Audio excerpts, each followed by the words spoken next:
Good evening, everyone. Welcome to Beyond the Gatekeepers. I am Bishop-elect Vanessa M. Brown, and I'm happy to be here with you on this evening. Facebook Live, YouTube, Twitter, Instagram. Welcome, welcome, welcome. Do me a favor. You know what I like for you to do? Just make sure that you share this Facebook Live. This is going to be a great conversation on tonight.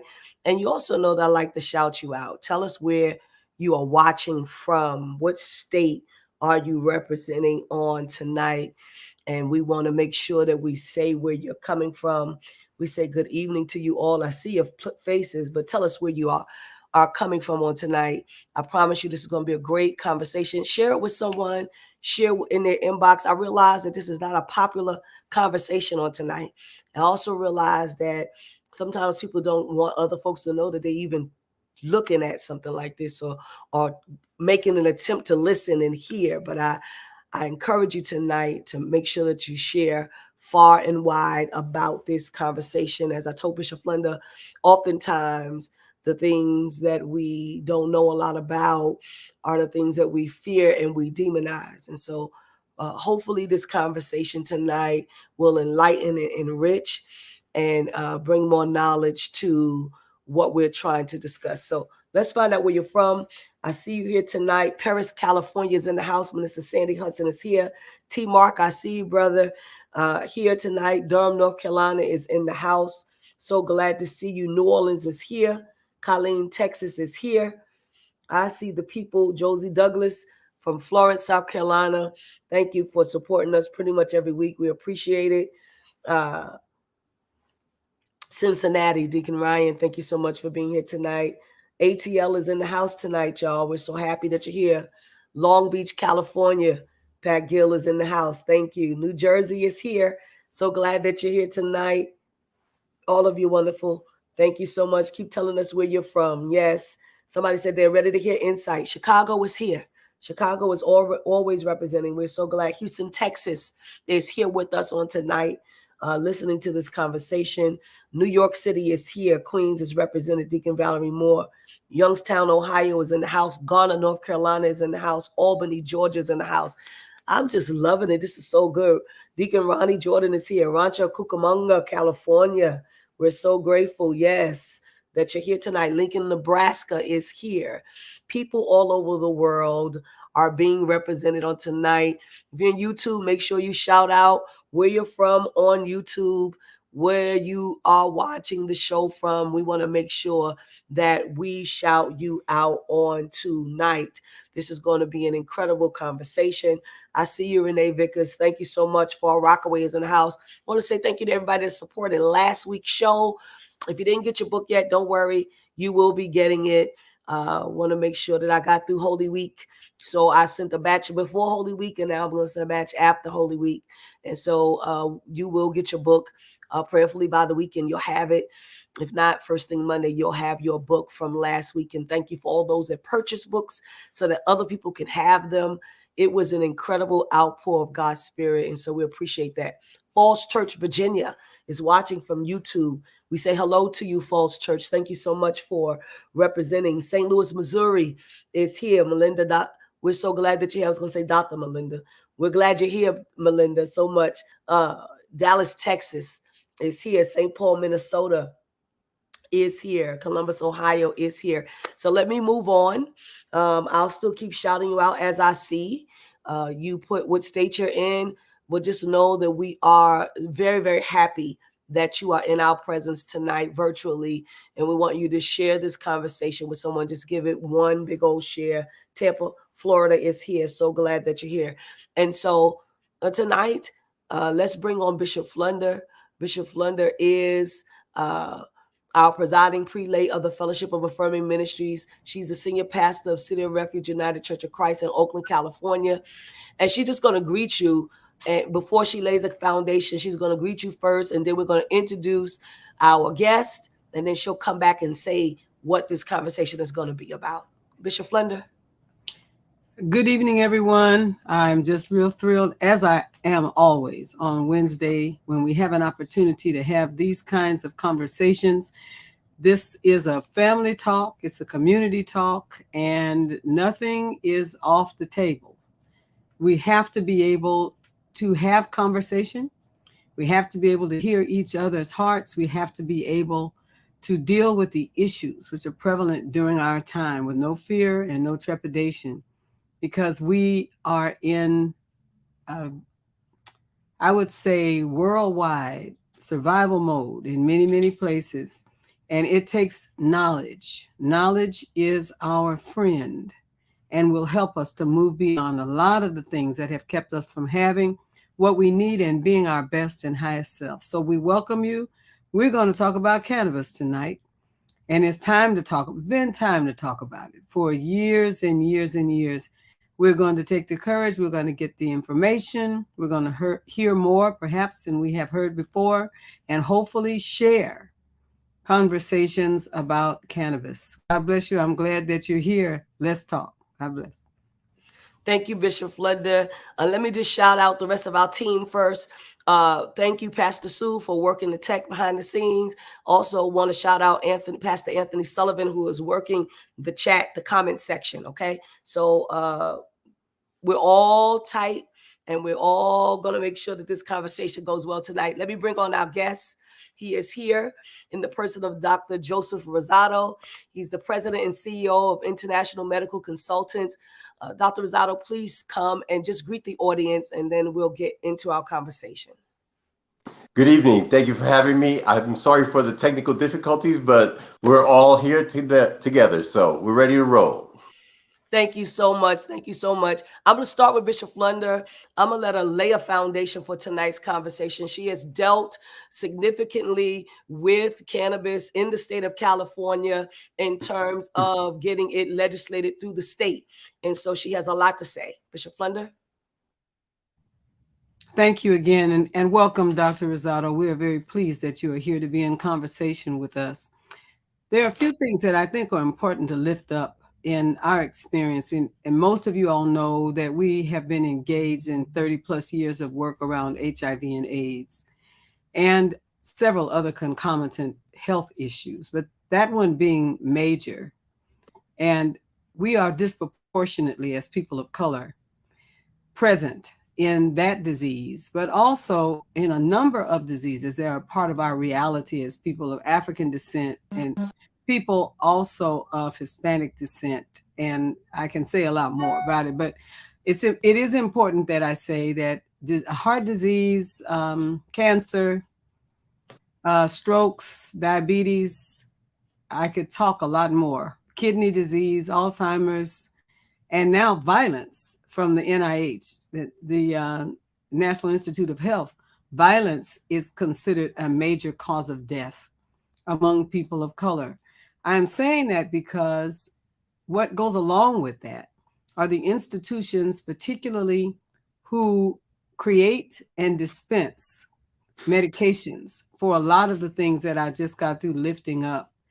And oftentimes, those medications that have dispensed to us, I would probably frame best by saying that I have seen many of our people among our elders who are very fragile, very ill, often in pain, and they are encouraged to take medications for pain. And without being very clear about how quickly your body can become addicted to those medications, they take them and take them and take them and take them. And sometimes even when the pain is gone or the pain is reduced, they'll continue to take them because their bodies have literally become addicted to those medications. I've seen it happen time and again. And the kind of acute pain that comes from cancer in particular, abdominal cancer, and as my mother died from lung cancer. There's so much that I could say about pain management. My brother died from cancer of the liver and the rectum and colon. And these are painful realities in the passing. And these medications are just given out by prescription, given out. And they, in many cases, I've watched them personally at the bedsides debilitate people over and over again. And so when I got involved and engaged with conversations about cannabis and the possibilities of what we originally called medical marijuana, what we have are several different realities as it relates to marijuana. But it was assigned to the reality earlier of just being something that you smoke or that you use in the chewables form to get loaded, to get high. That's what it was assigned to be. And consequently, what we have found out as marijuana is being grown in interesting ways and different ways, that it is also a huge aid to people who are in pain, either as an oil, as something that you chew, as something that you smoke or inhale. And I have watched church mothers in my church get off of being addicted to prescription drugs and use a cannabis-based pain reliever that did not do to their bodies, did not debilitate their bodies and cause them to have these heavy addictions. It was nothing like it. And some of them have passed away, but they passed away very differently than the folks who are looking for essentially the prescribed street drugs. Prescribed street drugs were doing them more harm than the drugs that our young people could go to jail for passing them out or selling them in community. The other thing that we were attached to in the state of California is that we required the expunging of their records. Many of the young people who got involved in the distribution, illegal distribution of cannabis, now have jobs in the legal cannabis industry, which is a whole other conversation to have. So I think it is important that we handle this almost like we did the discussion about alcohol, about liquor, at the times that liquor was banned. And it created a way to have Yes. speakeasies and such, if you Yes. understand what I'm Prohibition laws. the Yes. prohibition time. And the speakeasies were making more money than the bars were before.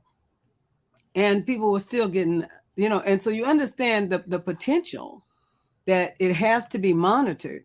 But now I'm watching also, Bishop-elect Vanessa, that some of the people who have been monitored are have been monitored with taxes and penalties that almost make the distribution of marijuana viable Yep. for people who are doing it legally, which means it's kind of being pushed back again to the people who were doing it illegally. So all of that is on the table tonight. The whole conversation Yes. about medical marijuana and what that means. And my hope and trust is that we'll hear some answers and some concepts from our brother who is speaking with us today, who has written a book. And get the book. You have to Yes. know. Can I just say this? It's time to know. Time to The case know. of cannabis. It's time to know. Stop taking Yes. people's opinions and listening to people's ideas and having everybody try to Godize and Christianize and religionize all of these things as we always have, and get to know for yourself so that you can minister to yourself and minister to others. I trust that I've been able to frame this a bit in hopes that we can continue to talk. Thanks so much. Thank you, Bishop Flunder, for that very much. Dr. Rosado, I want to get to your questions, but I do want to tell the people, as Bishop Flunder said, he does have a book. The book is called Hope and Healing, The Case for Cannabis. And in this book, I need to say that he lays out the plant's surprising history and controversy, the challenges physicians face when recommending it. He talks about the benefits thousands of his patients have enjoyed when in proper use. And so, listen, it's a great book. You can get it on Amazon. And hopefully, Dr. Rosado, we can give away a book tonight as well. Okay. And it's Spanish. And he's got it in Spanish. You see what I'm saying? English and Spanish. That's what I'm talking about. There's going to be a free book giveaway. Type the hashtag Beyond the Gatekeepers to win a book. Let's get to it, Dr. Rosado. I'm going to ask you the basic question right now. I know it might sound a little odd, but a lot of people don't know. So tell us, what is cannabis? Well, I'm glad that you used the word cannabis and not marijuana. And I'm sure we're going to talk about why I'm making that statement right now. So that's a little plug to make people stay on to listen to why the word marijuana should not be used. So thank you for honoring the plant and using the proper terminology. Cannabis is a plant, simple. And being that it is a plant, who created it? Our Heavenly Father. It was in the Garden of Eden. Genesis 1:29 talks about making your plant and the seeds of your plants and your trees as food and medicine. Those of you that don't believe me, look it up. So it is a plant created by our Creator for health. It can be used for cooking. It can be used for religious rituals and religious experiences. So it has a full array of reasons to be utilized. In the state of Florida, where I live and practice as a physician and recommend medical cannabis to patients, we have qualifying conditions that automatically qualify an individual to be able to receive medical cannabis. Many have been mentioned by Bishop Flunder, which are cancer, epilepsy, seizures, glaucoma, HIV, AIDS, Crohn's disease, chronic muscle spasms related to multiple sclerosis, post-traumatic stress disorder. Who doesn't have post-traumatic stress disorder coming out of 2 years of being locked up in our homes because of a pandemic? Lou Gehrig's disease, also known as ALS, Parkinson's disease, and chronic non-malignant pain. So those are the qualifying conditions that in the state of Florida automatically qualify someone. Now, fortunately, the state has also allowed for conditions that are chronic and debilitating that are similar to the conditions I just mentioned. So you didn't hear me say insomnia, you didn't hear me say anxiety, you didn't hear me say depression, but those conditions would go under the umbrella of post-traumatic stress disorder because they are very similar. Thank you for that. Very good. Thank you so much for that. And so my next connecting question is, why is cannabis or how come cannabis works so well with the human body? We have in our bodies, all vertebrates have what's called an endocannabinoid system. And I bet that if there are any healthcare professionals here tonight are going to go, what? Because we all hear about the respiratory system. We all hear about the cardiovascular system. We all hear about the gastrointestinal system. But what is the endocannabinoid system? We produce cannabinoids. We produce substances in our body that work on receptors, which are the same receptors that the exogenous or cannabis from the outside coming from the plant work on. The first endocannabinoid was discovered in 1992 and named by the gentleman that wrote the foreword to my book, Professor Lumir Hanoush, a gentleman based out of the University of Israel in Jerusalem. And he named it anandamide, which comes from the Sanskrit word ananda, which means bliss. It gives us bliss. It gives us happiness. And they have discovered that this endocannabinoid system's primary function is to maintain balance, or as we say in medicine, homeostasis, a sense of well-being, a sense of balance. Therefore, when our endocannabinoid system is depleted because of stress, because of pain, because of whatever reason, we need to replenish that from the outside in. And so we utilize what are called phytocannabinoids. Phyto meaning plant, cannabinoids meaning that work on the receptors in our body that are part of the endocannabinoid system, which we have in every organ of our body. It is in our eyes, which is why it works in glaucoma. It is in our brain, which is why it works on epilepsy and hunger. People that are going through chemotherapy or have AIDS and are experiencing a wasting syndrome. It supports and it stimulates the appetite. But on the flip side of that, if someone is morbidly obese, there are phytocannabinoids and terpenes. Terpenes are the substances that give the plant the smell and the taste. There are certain terpenes that support weight loss. One is called humulene. THCV is a phytocannabinoid that works on metabolic syndrome, which helps lower your blood sugar, lower your blood pressure, and help you lose weight. I've got patients that have come in with one of the qualifying conditions, but also have high blood pressure, have diabetes, and they come in and they're like, Doc, I don't know what this is doing, but I've lost 50 pounds. I'm no longer taking blood pressure medication. I'm no longer taking insulin, and my oral medication dose has dropped.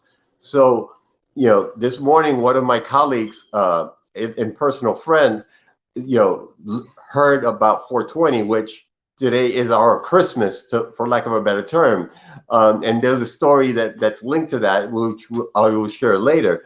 But there was a report on one of the local radio stations, and he's an ophthalmologist, and we go back and forth about the benefit of cannabis for glaucoma. His wife is a pharmacist, and he's like, oh yeah, the panacea, the cure-all for everything. I'm like, well, it doesn't cure everything, but I would rather give one medication for 10 conditions than 10 medications for one, which is what and how most of us live. Because if you have high blood pressure, they're going to give you what's called a diuretic, something that's going to make you go to the restroom to lower your volume. They're going to give you either an ACE inhibitor or an ARB, which lowers your blood pressure. If that doesn't work, because we are people of color, they're going to give us a calcium channel blocker. If our heart rate is elevated, they're going to give us a beta blocker. That's 4 medications for one diagnosis. And then you're going to need, oh, wait a minute, the diuretic lowers your potassium. So here's some potassium to replenish what you're losing when you go to the bathroom. And oh, well, if you have high blood pressure, you're going to have problems with cholesterol. So here's some cholesterol medication. I'm going now through what? 6 medications? Yeah, that's a lot. Right. So we know that the pharmaceutical business is big business. And so, Bishop Flunder, I know you want to add something because you over there just shaking your head before you come. I can see, I know she ready. Monroe, Louisiana, hello. Thank you for being here with us on tonight. Listen, share. This is a great conversation. Like everything that we're hearing tonight, like go research it yourself. Like we're not telling you to believe something just because he's saying it. Go research it. Like open up your heart, open up your mind, open up your spirit to something new, to something different that might change the course of your life, Bishop Flunder. All of that. All right. Let me just say this. Dr. Rosado, my daughter is an acupuncturist and an herbal therapist. And she has been for quite some time. And it's just not that she does not take Western medicine at times for things. She's not that anti-Western medicine, but she speaks very much like the way you speak, and the importance of understanding that there are ways to address illness that have to do with behavior, that have to do with how we eat, essentially, and have to do with what we choose, essentially, to help us to heal from these, and not just to treat the pain of the sickness, but to treat the root of the sickness. And it's very involved in Asian medicine, in and around that, because again, she's an acupuncturist and did her work in the College of Chinese Medicine. So I think it is important to say that is not unique to the Asian realities. That is also unique to almost all of our histories. There was something that our folks, our grandmothers, our aunts, our uncles grew in the backyard. I wish to God we knew everything that they grew in the backyard to put in a soup or a tea, you know what I mean, to help us to use the earth's ability to heal us in some way, so that we wouldn't have all these medications that are created in laboratories with all of these incredible side effects. So back to your earlier point, when you have 5 or 6 different meds working in you at one time, they piss each other off. I hope nobody got offended by me saying it. They piss each other off, and then you have all kinds of side effects. And at some point, you have to determine, is the efficacy of the drug the best reality? Am I getting enough from it for what I'm getting poisoned, or how I'm getting poisoned by it? Essentially, is it worth it if it's making me sicker? Or is it worth letting it go and finding another, perhaps a holistic way to address it? So there's one other thing that comes up for me. I said it a minute ago, that when I have gone to Canada, which I've been many times, I've gone to Mexico, and been able to find essentially the same medications that we take in the United States for pennies on the dollar. In fact, when we have gone overseas to help our families and children in orphanages and places where we have served, who are living with or affected by HIV and AIDS, if we can get medication, simple HIV medications from India, and not buy them in the United States, we can get a full complement of medications for 3 months for $15 or $20. If we got it in the US, it would cost us $300 to $500. So the realities of what is taken from the individual if they don't have insurance is unbelievable, which is the other reason that we need to look toward some ways to seek medication that has to be a reason why the same drugs in Canada, I mean, the same formulary in Canada that it is in Mexico. Why is it? There's definitely a reason why our doctors, who are visited often by pharmaceuticals trying to get them to push a medicine off on you, there's an amount of money to make for doing that. And there's an amount for the hospitals to make by doing that. What is important is to be educated so you can choose. You can make a decision if a Western medication or an herbal-based medication or something else, and a change in behavior. I don't want to miss that. The greatest medication that we can offer ourselves is to decide that we want to live and that we want to thrive and to treat our bodies differently. So I'm hoping the doctor will also share with our folks on 420 the difference in the CBD and the TCP realities of cannabis and cannabinoids, so we can also understand a little bit more. Our folks ask me that all the time. What is CBD? Right. What is THC? What is THC? Absolutely. That's my next question to you. What is THC? What is CBD? And the rest of the letters too. And then the rest of the letters too. But I also want us to talk about what's happening with the federal government. Yes. And why the pushback. I think we know why, but I want to hear you say it. All right. Well, you just opened a can of worms, and I'm ready to dive right in. So here we go. But being a Hispanic American, growing up in the Bronx, whenever I had an issue with my stomach, my mother would make me a tea, either a chamomile tea or a mint tea. And there was a time in my life where I just didn't have much of an appetite. And I grew up with a lot of allergies, and I used to see my pediatrician weekly to get those allergy shots. And my mom asked the doctor, hey, he's not eating very much. Can you give him like some medicine or something to increase his appetite? And he was a very distinguished Puerto Rican physician, and he looked at her, and he had a really deep voice, and he commanded this amazing respect. And he looked at her and said, lady, it's an embarrassment that you are asking me what pill I would give your son to increase his appetite. Don't you remember all the remedies that your mother and your grandmother used to give you to increase your appetite? And my mother was like shocked, and it's like, yeah. It's like, well, why wouldn't you do that? It's like, you can get all of those same ingredients in the store.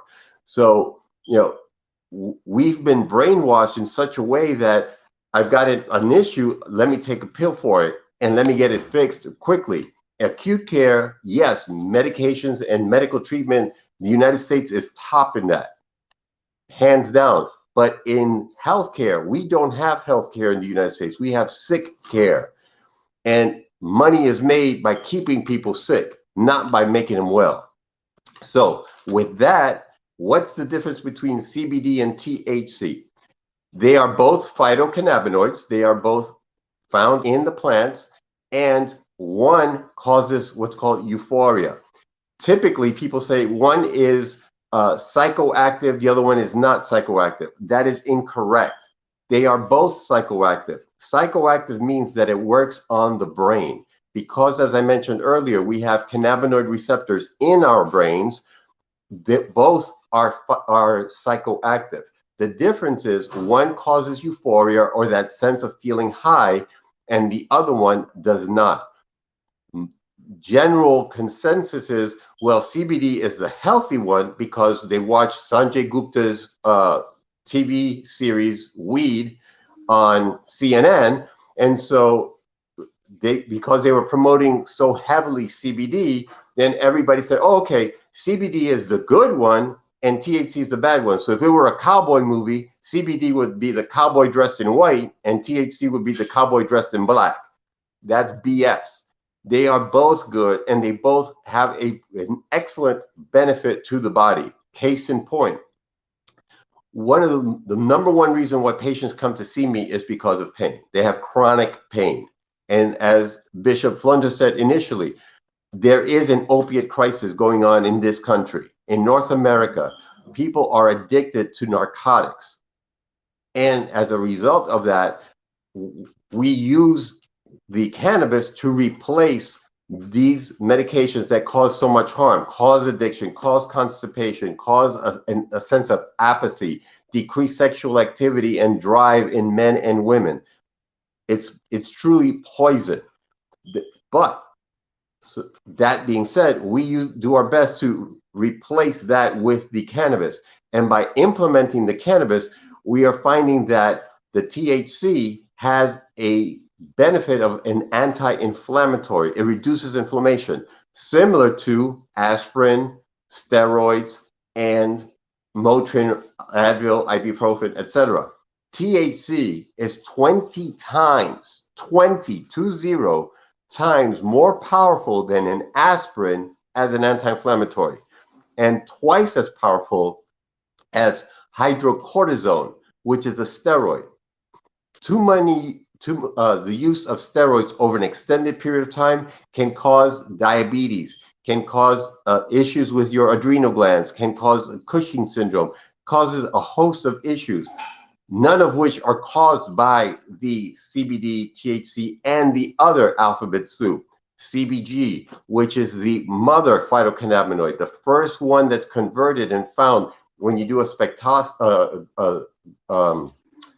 gas chromatography or spectroscopy, where they run it through to see what the chemicals are and what the vaporization points are and boiling points and all that. And you see all these lines for my chemistry nerds that are watching. It shows that CBG is the first one to appear as we're going through the heating process. Then you find the CBD and the THC, but you also have the THCV, THCA, CBDA, which are the acid forms, which have 1,000 times more affinity for the cannabinoid receptors. We have CBN that has been shown to be extremely beneficial to help people sleep. At a certain age, insurance companies are sending physicians letters and saying, your patient is on Ambien, which is a sleep aid. They can no longer be on that, because if they get up in the middle of the night and they're drowsy and they're wobbly and they're not stable and they walk to the bathroom to go use the restroom and they slip and they fall, within 6 months, that individual is dead, because when they go to the hospital because of a fractured hip, now they can develop pneumonia because they're not breathing properly, they're not walking, they're not being mobile. And so this plant has a miraculous capability. Not only are the phytocannabinoids important, but as I mentioned earlier, the terpenes also have medicinal value. Limonene, which is found in citrus, pinene, which is also found in pine, beta-caryophyllene, which is found in black pepper. All of these also have benefits for gastrointestinal issues, bronchial issues, skin issues, patients that suffer with skin cancer. You apply some of the topical oils on the lesions, and I've seen patients with squamous cell carcinoma, basal cell carcinoma recover and heal. This is really good. I know, Bishop, you want to say something else. He's going to give away a book. Let me say that again. And the book is going to be up in a minute. Free book giveaway, Hope and Healing, the Case for Cannabis. Make sure you put hashtag Beyond the Gatekeepers, all one word. Don't leave any spaces. Hashtag Beyond the Gatekeepers. I know you all are sharing. People want to have this information, even if they're not watching. Somebody still want to make sure you tell me what's going on. Make sure, share it in their inbox. Share it so they can watch it. They don't have to watch it tonight. It's all right. Watch it later. The saints don't have to know you on here listening to this. Come on, Bishop Flunder. That's a good one. The thing that I think comes up for me when we have this conversation and conversations like this is people talking about addiction to drugs. And you made a very clear and cogent point, Dr. Rosado, that most of the people that I know who are addicted to drugs that are in and around church and faith and religion are addicted to prescription drugs. And it's almost as though prescription drug addiction is not a real addiction. It's the other kind of addiction, whatever that That's other kind the of truth. addiction. Yes. That is the honest truth, Bishop Flunder. And that's the part that I think we need to really examine closely, that you can definitively be addicted to prescription drugs. You're taking it and you don't have any pain left. That's an indicator. If you are buying it from somebody on the market, somebody next door, trying to get people to give you, or stealing it when you go in somebody's bathroom and take it out of the medicine cabinet, it's becoming an indicator. If your body is having all sorts of reactions to it and you continue to take it, if your thought patterns have become skewed in some way, your body is now demanding beyond the pain that you have it. And just because it came from a pharmaceutical, essentially like Walgreens or CVS or something like that, does not negate the fact that an addiction is not specific to medications. We can have addictions to clothes. We can have addictions to sex. We can have addictions to food. We can have all kinds of addictions. If by definition, you can have addictions to church. That's another day we got to talk about that. But anything that controls your life such that you find yourself incapable of keeping it at a certain measure in your life, that it does not possess you in some way. Essentially, you are not in control of your own actions as much as you may say you are. I think the proof is in the pudding. If you are not in control of your own actions, it's an addiction. And what we have to be able to do is name it. And the therapy for it is actually the same. If you're not addicted to it, you can do without it. If you can't do without it, there's a very real possibility that something else needs to come into play. It is important that we keep our pain under control. It is important that we do the things that, but what is the healthiest way? Here's Flunderism to take home with you. What is the healthiest way that I can care for myself and keep these realities under control? Be the kindest that I can to my body, which is the temple of the Spirit of God. What can I do to be the kindest that I can be? It may be to disconnect with some of the folks that you talk to. It maybe, you know what I mean, that you start having some plant-based food, or you have less grease, so you don't try to force your stomach to eat a 12-ounce steak. You know, all of the things that we can do, get more exercise, more movement, whatever can be done to help us with addiction and not just treatment. If we can overcome without Western medicine-based medications that make us toxic, why wouldn't we want to do that? Bishop Flunder, not only does it make us toxic, but for people that live in urban areas, whether your church is in an urban area, whether you live in an urban area, you've been to CVS, you've been to Walgreens, you know it's all chained up. You got locks, come on, and gates. You can't get past it because there is a serious problem right here in America, and it's in our urban cities as well. And there's got to be something that we can do, right? And so now we've got cannabis, and we're grateful for it, right? And we've got people growing cannabis, right? All of these places all around the world, right, where it's legal, it's now being grown. I think New Jersey just did something the other day about legalizing cannabis, and they're opening up all of these shops now. I guess my question is, now that it's legal, and I'm gonna say it, and now white folks can make money. They've been making money all along, but they're making money now on top instead of down low, right? Now that that's happened, what are we gonna do about all our young Black boys who've been in jail for a $5 bag, a dime bag? What are we gonna do about that, right? I think that I need to let us talk about the federal government and the way in which the federal government has moved against cannabis. Tell us what started that, because I know you talk about that a little bit. You hint on it. Well, you know, you actually talk about it in your book. You don't hint, you say stuff.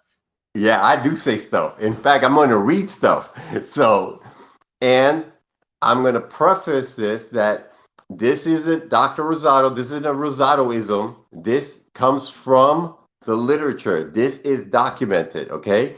Back in the 30s, there was an individual. He was the original drug czar for the United States. His name was Harry Anslinger. And in the 30s, he had this major issue with the fact that Mexicans were coming legally to the United States because that was the time that the Mexican Revolution was going on. So similar to what was going on in the 30s, something similar is happening now, where they're taking immigrants from Texas to Washington, D.C., but that's a different topic. Nonetheless, when they were coming in, this individual had this issue, and so he went to Congress. He went before Congress and stated the following: marijuana is the most violence-causing drug in the history of mankind.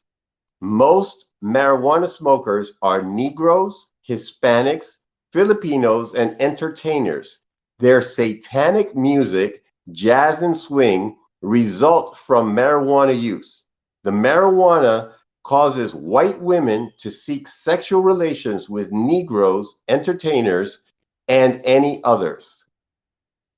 He goes on to say, reefer, and he was the originator of that movie Reefer Madness. Reefer makes darkies think they're as good as white men. The primary reason to outlaw marijuana is its effect on the degenerate races. And I know it's true. And the reason why, I mean, you know, all we got to do is we need to do some research. And so I love music, and I love all kinds of music. And Harry Anslinger was after Billie Holiday probably most of all of her time that she performed. And they constantly sent the FBI after Billie Holiday, so much so until, you know, they sent black guys in, right, to develop relationships with her, because they wanted to know whether she was on drugs, and if she was on it, where she was getting it from. So much so till they banned her. And you know, if you know the story, then you know the story of Billie Holiday. They banned her from playing in these clubs and stuff like that. You know, you had to have like a certain license, and they took her license from her to be able to perform in these supper clubs and such the like. So I know that what you're saying is true. We know that the FBI was heavily involved in trying to stop the distribution of cannabis in the world. Bishop Flunder. Let's talk about the hypocrisy during Prohibition about alcohol. When it wasn't the darkies, if you understand what I'm saying, that I think I'm of the opinion that the reason alcohol was engaged in the whole conversation of Prohibition was to make the speakeasies come into existence, because then people were going to these private clubs back up under in the back and downstairs around the corner, where racism was very, very prominent, but also the flow of money. There's something about buying something that you're not supposed to have. You'll pay more money for it. It's the intrigue of it. Yes. And it increased the coffers. Some people were very disturbed when alcohol was legalized again, because when everybody could get it, the price of a bottle was very much lower than it was when you would go to the speakeasy and get alcohol that way.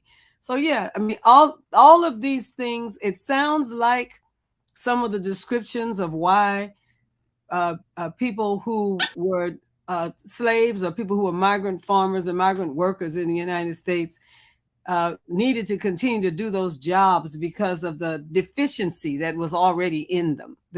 When you want to control somebody, you vilify and demonize them. That's the way that it's done. And it's happened it's a cycle. It happens over and over again. But to touch on that point of the hypocrisy from the federal government, yes, presently there is a U.S. federal patent on the use of cannabis for chronic neurological conditions. Things like multiple sclerosis, which I mentioned, Huntington's disease. So there is a U.S. patent for this, but it's still a Schedule I drug, which according to the 1970s Controlled Substance Act, which was signed into law by Richard Nixon, who also had an issue with Blacks, Hispanics, and Jews, common knowledge, they went ahead and vilified it and made it a Schedule I drug equal to heroin, equal to ecstasy, equal to MDMA, etc. Now, here's the real kick, that there is a federal patent. It is waiting in the wings. Cannabis in the natural state is a Schedule I drug, but in a synthetic version known as dronabinol with a trade name of Marinol, it's a Schedule III. A Schedule III medication is a medication that I can call the pharmacy. I don't even have to write a prescription. I can call the pharmacy and give a verbal order and give up to 6 months of that medication. But that is a synthetic version of cannabis. Let's go a step further. A couple of years ago, they legalized, the FDA approved the first medication that came from the plant, that came from hemp. It's called Epidiolex, a seizure medication for children for 2 diagnoses, Lennox-Gastaut and Dravet's. These are children that have intractable seizures, suffer between 200 and 300 seizures per day. And I've had many patients with this condition. They bring this medication out, FDA approves it, and it comes out as a what? A Schedule V, which means that it has low capability or possibility of addiction and highly medicinal. But yet, the plant in its natural form is a Schedule I, and you have a federal patent for the use of it? Come on.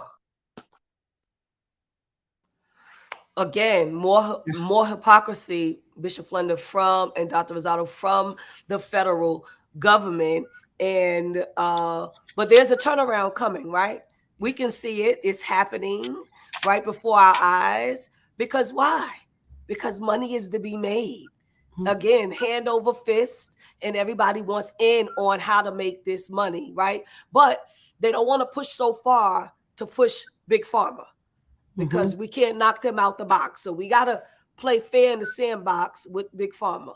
And that's what this is all about. Again, more capitalism, but then of course, all this capitalism is crushing Black and brown people, and making us have to scramble, even for healthcare, for the proper healthcare. And then once we get healthcare, again, I've been to the doctor's office, but I've listened to other patients.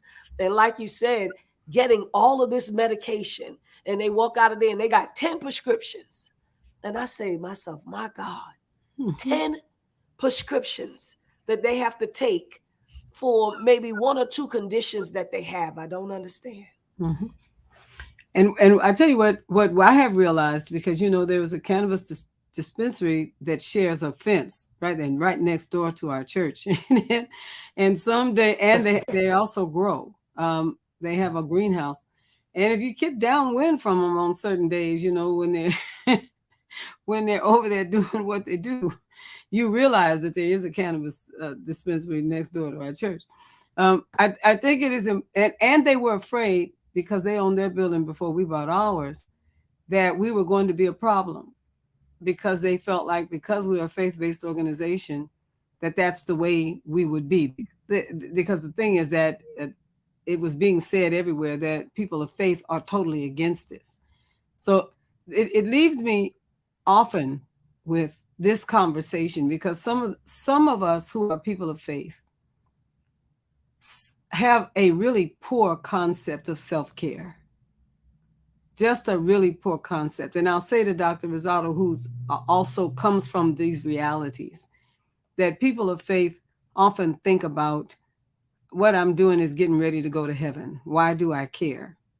In terms of taking care of myself. And I want to just say, right at this point in our conversation, that our primary duty is self-care. That's first. I really cannot care for others by anything except my example, right? That has to come first. That's the major message before I do anything else, is to demonstrate that I think enough of myself to take care of myself, not just spiritually, but emotionally, physically, self-care, right? That's holy work. It's an act of faith. And I think that after that, after we are able to care for ourselves, then by example and by deed, we can care for the needs of others. And books like the one that has been written is risky work, because, as Bishop-elect Vanessa said, Dr. Rosado is pushing against institutions. He's not pushing against theology. That's just read a little bit better. You'll get over the theological blocks. I'm talking to everybody out there now. But the theology that should accompany our understandings of the divine should include a theology of self-care. And if medication like this, we can do a better job on self-care, why wouldn't that make it a priority? Why wouldn't we read his book and perhaps other books and try to find some ways to move beyond the fact that most of us were raised eating what I call low on the hog, because we worked in the fields. All of our history, our parents and our foreparents worked in the fields all day long. That was a certain way to live, a certain way to eat, right? And then we're sitting in front of these computers now, and that kind of eating does not work. And we are not being killed by a society in some ways as much as we are killing ourselves. And we have to be able to grasp that and see self-care as holy work. Stop pushing it away. Stop trying to say, well, that part is in the hands of God. I want to say to you clearly, God put it in your hands.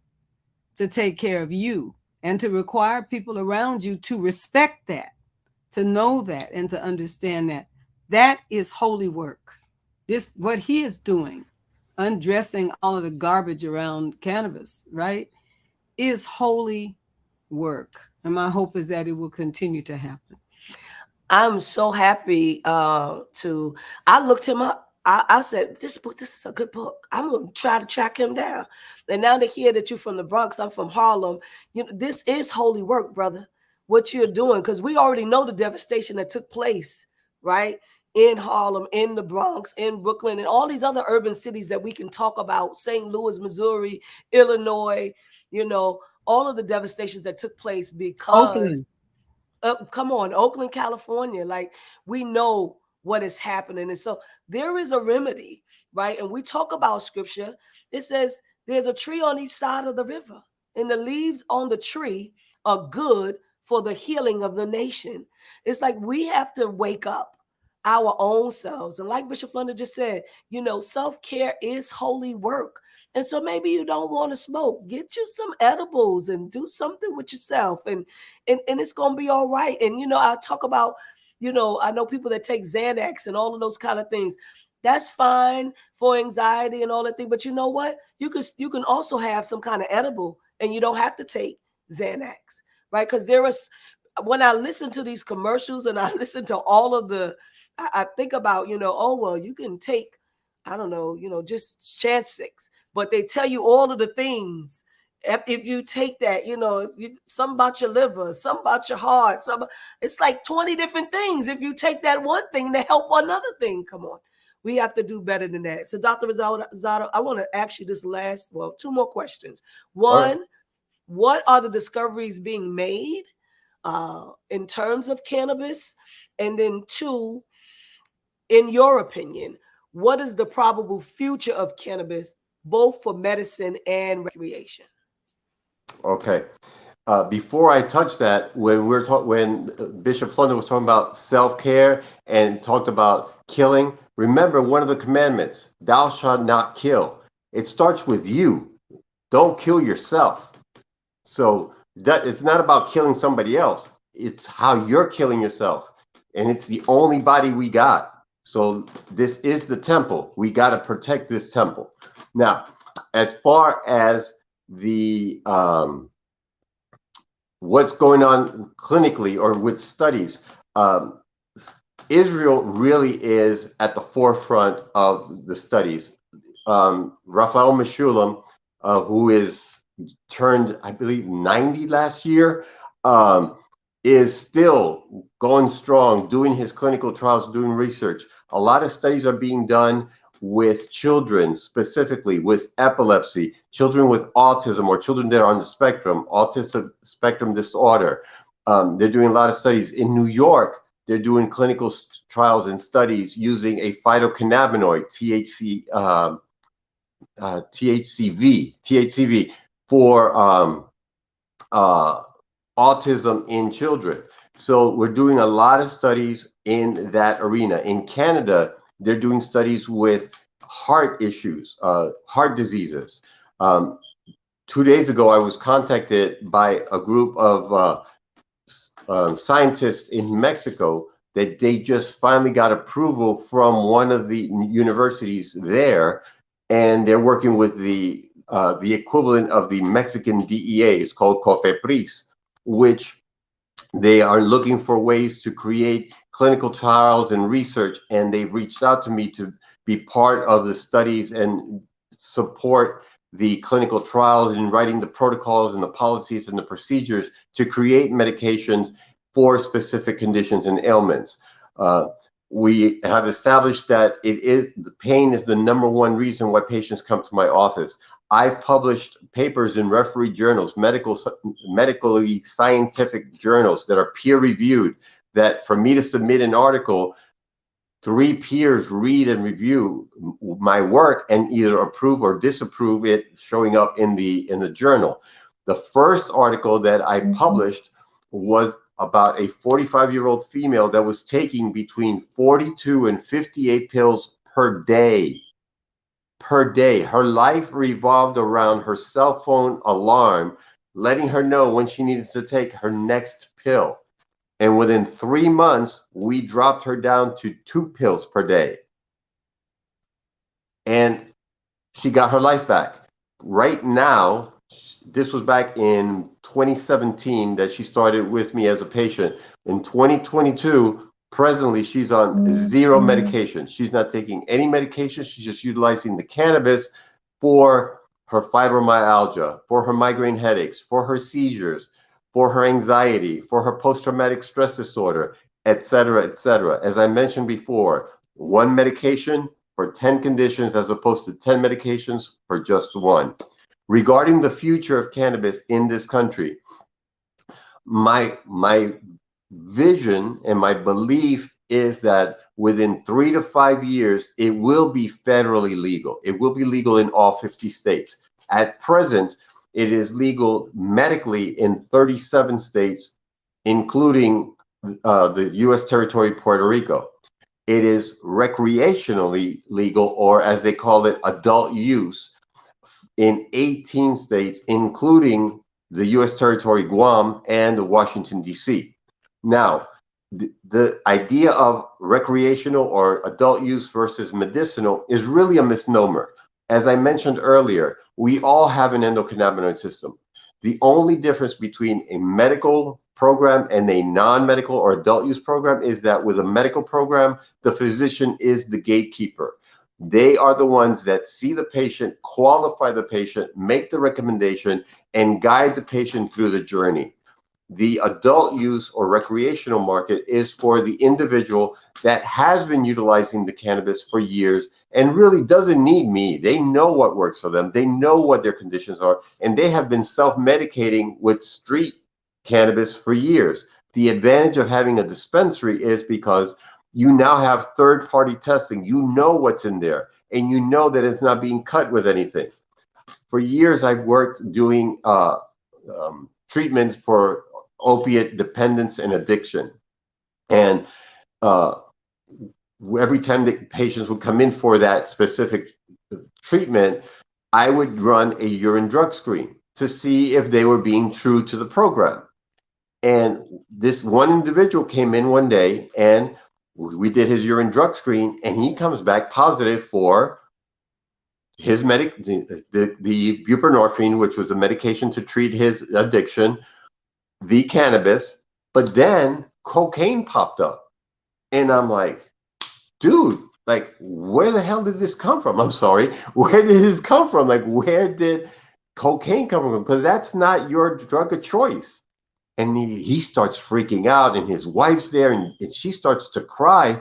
And then all of a sudden, he remembered that his nephew had come from California, not to throw California under the bus, but his nephew had come from California and had brought some cannabis from California.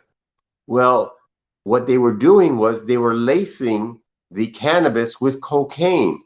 So this man, in belief that, oh, this is my nephew, he knows that I'm a medical cannabis patient, uses this. And had I not known this man as well as I did, had it been any other physician, they would have kicked him out of the practice. And there would have been a detriment to him, his wife, and their family because of utilizing something that was not bought in a dispensary. It was from the black market. So the benefit of having the legalization across the board is that you are in essence creating a market of purity, of a true medicine in its natural state with no additives, no preservatives, nothing that will cause you harm. To date, no one has died from using cannabis. The idea of a overdose from cannabis is virtually impossible. So put your fears aside. As my two sisters have mentioned, read, open your minds, read from a place of non-judgment. This is a non-judgment zone. Free to believe and read and understand. That's one of our freedoms. And I'm exercising my First Amendment right, my freedom of speech, to get the message out that this is medicine. It is not a gateway drug. It is an exit drug, as one of my colleagues in Massachusetts says, Dr. Uma, that she trademarked that phrase. It is an exit drug. It gets people away from the constant addiction and chronic medications and gives them an alternative, a natural alternative. This is good. This is good. This is good. This is good. We're traveling down Freedom Road. Bishop Flunder just said that this was holy work, but I want to add this is justice work. This is the work of justice, right? And what I really want to happen is I want the records of Black and brown boys and girls, men and women to be expunged, okay, for these racked up charges they have for cannabis. So I'm going to put that out there. But I have three. Go ahead, Bishop. And preferred in terms of the new licenses, because when this did happen, when it was legalized in California, big corporations and people coming together who had a lot of money sort of swooped in and took all the licenses, for the growers as well as the dispensing, because they knew right away, you know what I mean? And so we had to do some things to make it clear that from this point to the next point, that needs to be, these licenses need to favor people of color. Mm-hmm. And I think that that's important. And women. That's the other piece of it. I think real diversity. You see? So that it can not be swooped up by yet another, cabal of folks. Absolutely. Right? Who are who would want to take money out of the Black community and also create a monopoly, to sell now back to the Black community, which concerns me greatly, because nobody knew how to start the farms and how to, get the seeds and all of that, except the folks who just a few days ago were cheering because a bunch of people, Black people and brown people, were going to jail. So how did you become a grower and a distributor? And the other day you were voting for Black people and brown people to go to jail from the same thing. So that does also need to be taken into consideration in all the states. And I'm encouraging people to lobby for that also, that there's an equal distribution of the licensure to do this work. And I'll tell you right now, because New Jersey, you can't get a license. They're all swooped up. I think they had like somewhere between 30 and 40, and you can't get the license, and we ain't got them. Well, okay, we're going to move on from there. We got 3 questions here, Dr. Rosado. I always want to make sure I take some questions from those that are watching us, and I want to get to them. So, Courtney A. Brown, are there any longitudinal studies on the usage of cannabis for anxiety? Yes, there have been studies, as I mentioned, in Israel, outside of the United States. Why outside of the United States? Because cannabis remains a Schedule I drug. And if it's a Schedule I drug, state universities cannot do it because they receive funding from the federal government. And the moment that you do anything that's in violation of the federal government, they will take your grants away. And for that reason, studies are not being done here. However, a colleague of mine, Sue Sisley, in Arizona, this woman is amazing. She's just phenomenal.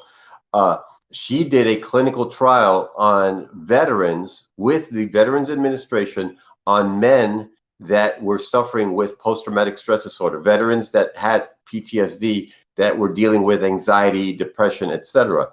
And she exposed the United States government's atrocity. One more.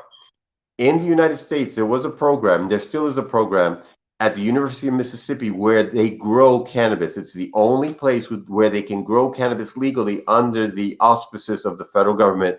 And there are a handful of patients that receive this cannabis from this university on a monthly basis.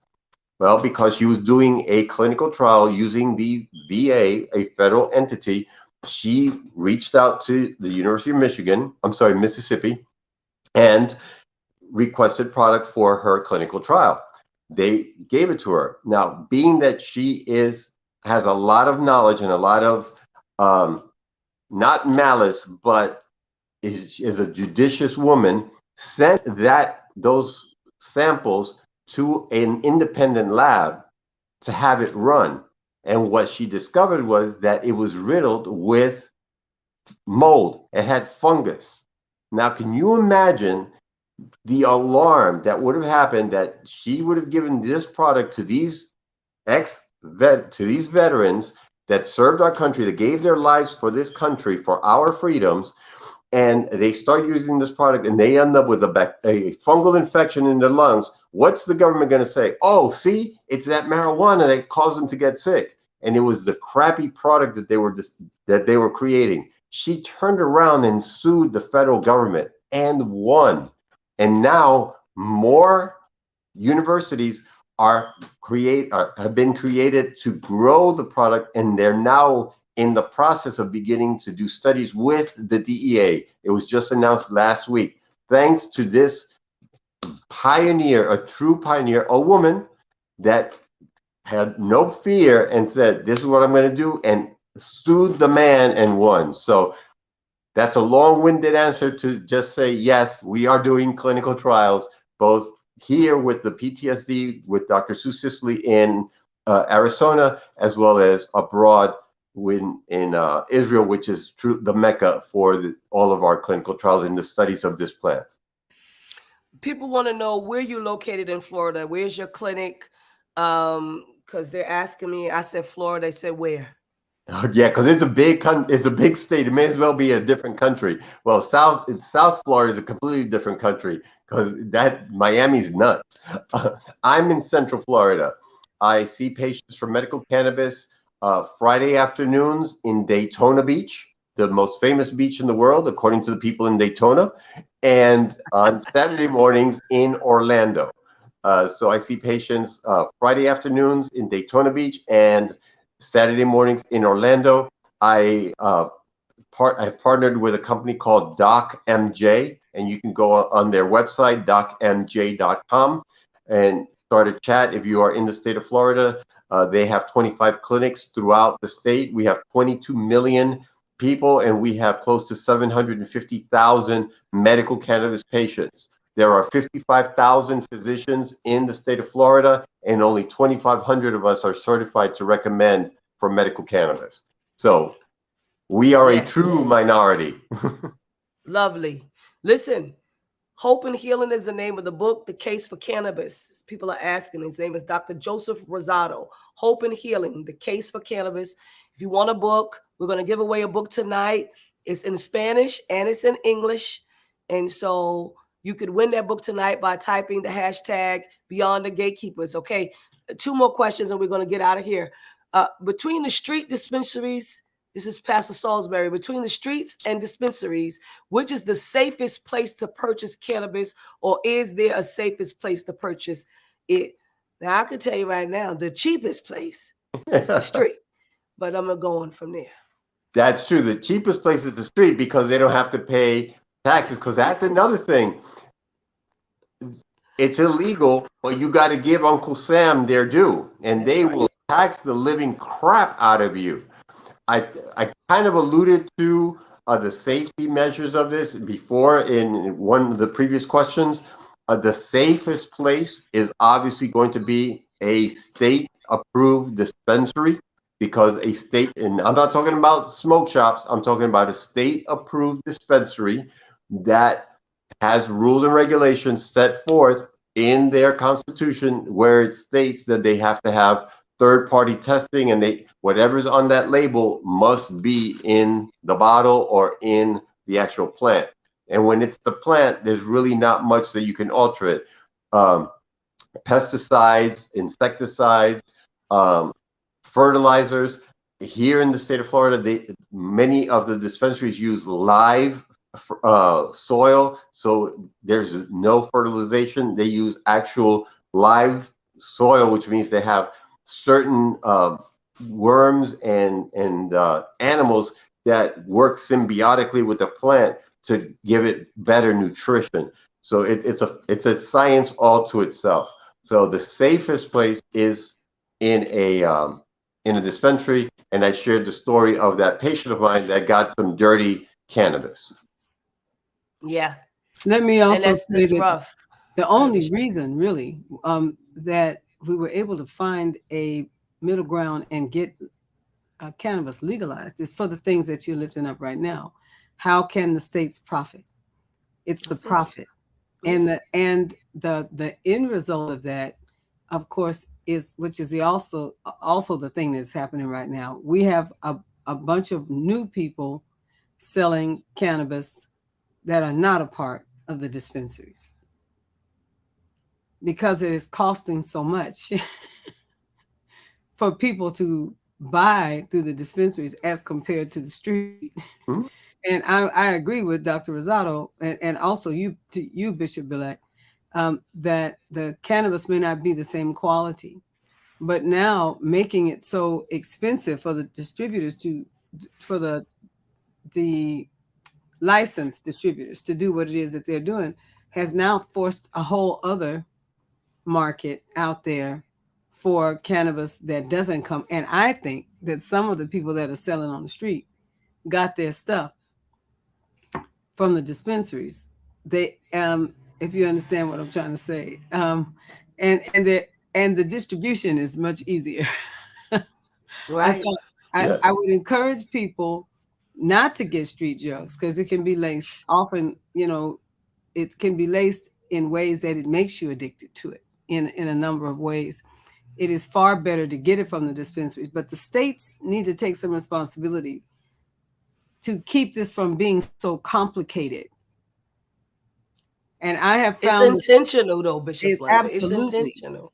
if the dispensaries have something else to offer, not just those drugs, or those cannabinoids. Am I saying it right? Cannabinoids, Cannabinoids, yes. this way.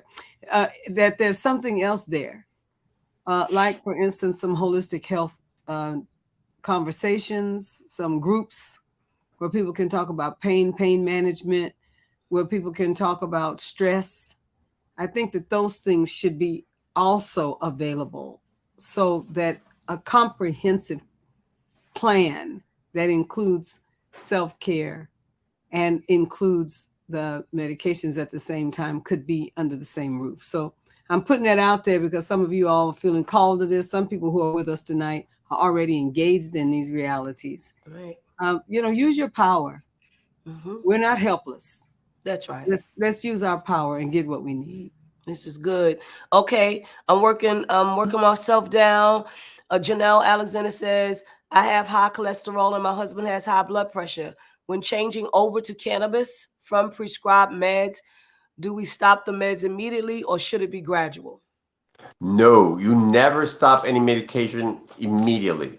It's always got to be gradual, and that's why it's so important to work with a physician that understands the plant, understands the beauty of the plant and how the plant works within the body, and in conjunction with that, walk you through an actual process, a protocol to help you to wean off of the medications very slowly. That patient that I shared earlier that was on 42 to 58 pills per day, there was a way that I lowered her medication slowly because if I did it too quickly, she would have gone into withdrawal. She could have had seizures. She could have died. And so it was years that she'd been on those medications. So it was a process that we worked together hand in hand to where she is today. So nothing happens overnight. It's a very slow, concerted effort where I, as a physician, am working more as a coach and I'm coaching the patient to be better. Shout out to everybody who is celebrating 420 today. People from the UK, greeting Bishop Flunder from Huddersfield, West Yorkshire, England, are here tonight. And we want to say thank you for joining us. We're giving away the book. This is our last question. We're not going to take any more questions after this. And the question is, what about the relationship, and I think you touched base on this already, between cannabis and psilocybin for spiritual enhancement and prophetical work and healthcare intervention? African traditional healthcare believes that all disease has both a physiological and spiritual origin. This is our last question. And I agree 100%. Psilocybin They are doing a lot of clinical trials and studies using psilocybin. For those of you that are not familiar, psilocybin is the magical mushroom. They call it the magic mushroom. It is a hallucinogenic. It causes hallucinations. It works on certain receptors, again, in the brain that allows for the individual to experience a dissociative state and allows them to go deep within and get those answers. It's what yogis and folk that have been highly spiritual. I mean, how was it that our, the greatest, one of the greatest masters to have lived, Jesus Christ, sustained for 40 days and 40 nights in fasting? And it was because that was that sense of preparation that he needed prior to what he knew he had to address. And there was this cleansing, this spirituality of going deep within. Well, rather than extending that for years of that type of practice, the psilocybin is a way to quote unquote cheat that system and be able to attain that level of inner exploration with a plant, again, a plant that was created for that capability, and it helps with the healing of the mind and the body. And yes, it is a mind, body, spiritual connection. It's a triangle, understanding that the peak is the spiritual, the body, and the mind. And to answer the original question, 420, why 420? What's so important about 420? Yes. Back in the early 70s in California, of all places, everything starts in California and kind of trickles its way up to the East Coast.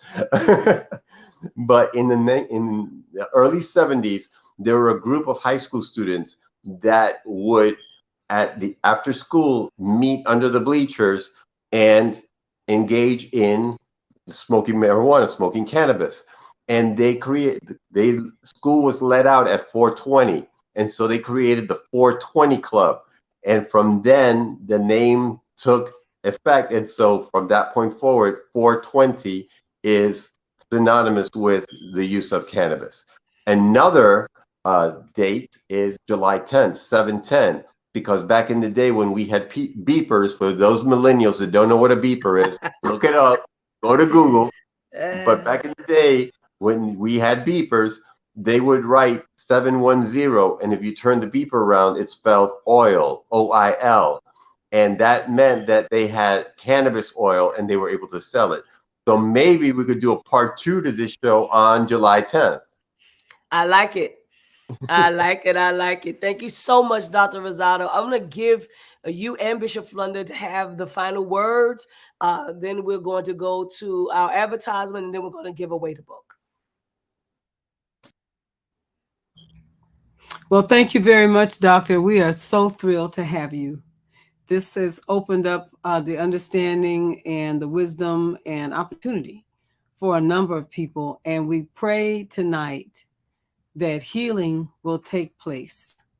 At the end of the day, what we want to be able to do is offer our best and highest service to our bodies first, and then to use our bodies, our lives, and our treasure to be a blessing and a help to someone else.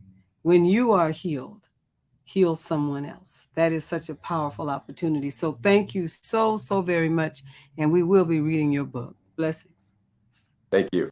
And I'll end it the way I end pretty much all of my interviews, and that is that cannabis is medicine. That is my hashtag. My hashtag. When I sign my books, I always put that cannabis is medicine. It is a medicine. It is not a street drug. It is not a gateway drug. It is your medicine. I love it. Thank you so much. Thank you, Beyond the Gatekeepers, for watching us on tonight. We appreciate your presence, coming from all over the world, wherever you are. We're going to be back next week. In the meantime, Bishop Flunder is going to come to us with our first advertisement. Thank you, everyone, for being with us this evening and tonight with Beyond the Gatekeepers. And we're encouraging you. You want to see this kind of justice work and holy work and healing work happen. Please support our broadcast by sending a donation via Cash App to $ TFAM Annual, TFAMANNUAL, or to PayPal, www.paypal.me/TFAM Justice. Help us to continue to keep this kind of information available and accessible to all of us. God bless you. Have we got good religion? Save the date, July 12th through the 16th. The TFAM Leadership Conference 2022 will be in Arizona at the Biltmore Resort, Frank Lloyd Wright property in Phoenix, Arizona. The rooms are $119 per night. Registration is $100. Early registration ends May 1st. $125. Regular registration ends July 1st. On-site registration is $150, and you can go to the website www.radicallyinclusive.org and you can find this information there. Our presiding prelate wants to see you in Phoenix, Arizona. The rooms are running out. Please, please, please register and book your room now. Thank you.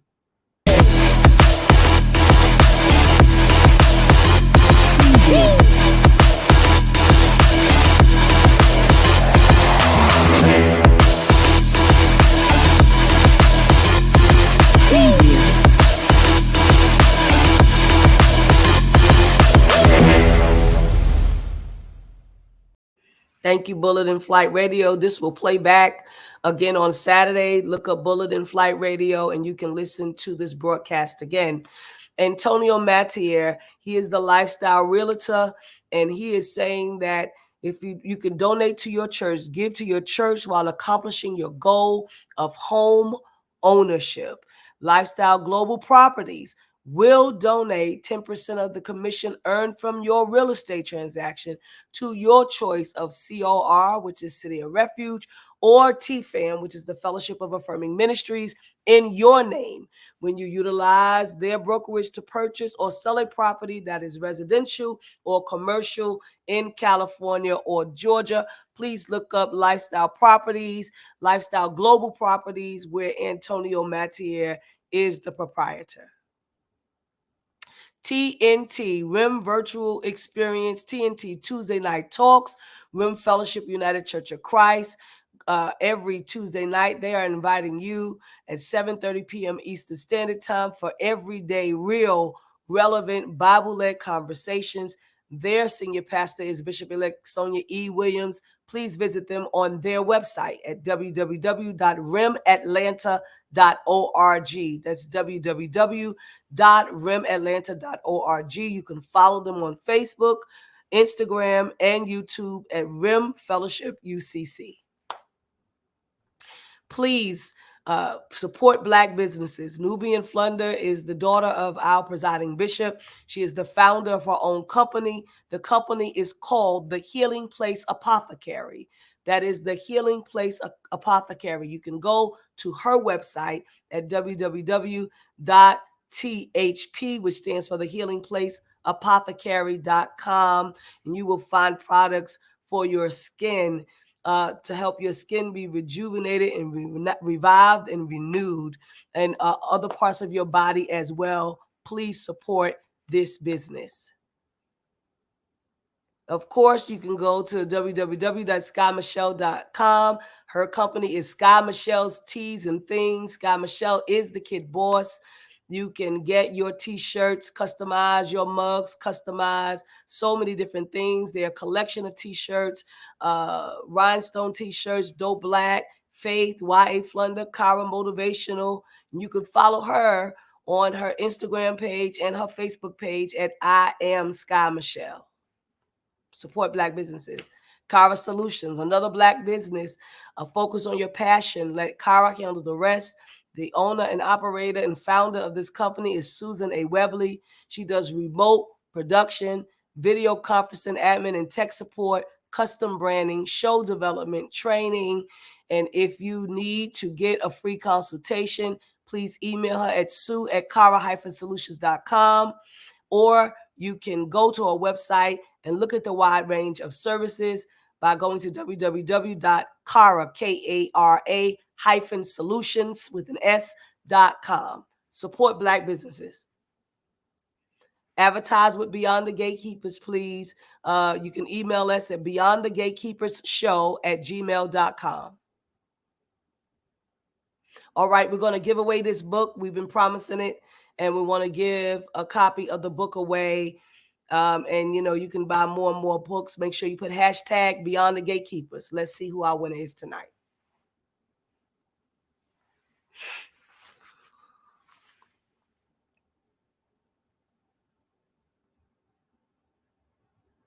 Hi, we know her.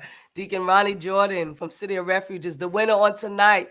Deacon Ronnie Jordan, do me a favor, go to the Beyond the Gatekeepers page, into our inbox, and direct message us your full name and address. Thank you so much for joining us tonight. God bless. We will see you next week by the grace of God. Have a great evening.